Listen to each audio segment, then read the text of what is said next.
An outspoken Christchurch developer is criticising CERA for sending 2 staff members to Sri Lanka and India on a so-called investment mission. Anthony Goff believes the trip would have been a time waster because there's no reason for international investors to actually spend their cash in the city. Here's Marcus Gibbs. Christchurch's CBD is full of blank spaces, but local developer Anthony Goff says overseas investors aren't interested.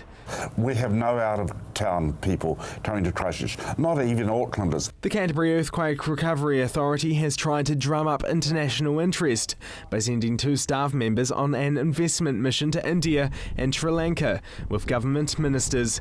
The trip has cost taxpayers $25,000, but speaking on CTV's Lynch last night, Anthony Goff told presenter Chris Lynch it was a wasted mission. We haven't rushed off to Japan where they had a tsunami and the nuclear fallout. Why would you?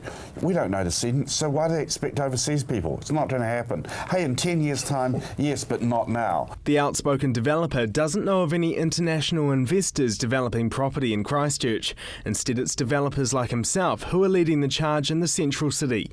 Goff's $150 million precinct is due to be completed early next year. Thank goodness, the local passionate people, nutters like me. Hey, you've got to be slightly nutty to do this thing. In a statement, CERA says last November's trade mission to India and Sri Lanka has resulted in a number of influential representatives of Indian investors and businesses travelling to Christchurch to look at opportunities in the city.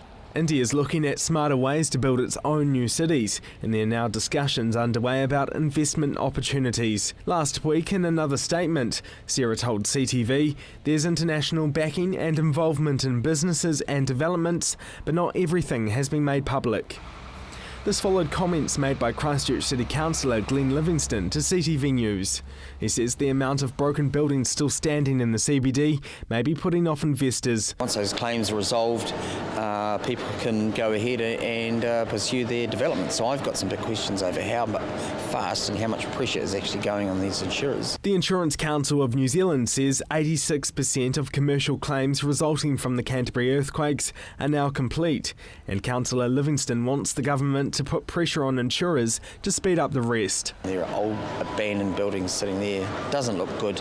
So yeah, I think the pressure needs to go on these insurance companies to get the claims processed. Councillor Jamie Goff says investment might not make business sense for international investors. The commercial proposition probably isn't attractive enough. There is a huge amount of risk there. There's a lot of the unknown, as we've discussed, although it may have plateaued, but cost of construction has been particularly higher than other centres, and that risk profile is also higher. He says CERA should be targeting local investors, and his uncle Anthony Goff agrees. So you've got all these actual passionate local people that are buried there. They're looking for a home. Hey, give it 2 years, we're going to have lots of those sort of things around. Time will tell whether CERA's vision for a city filled with international investors becomes a reality. Marcus Gibbs, CTV News.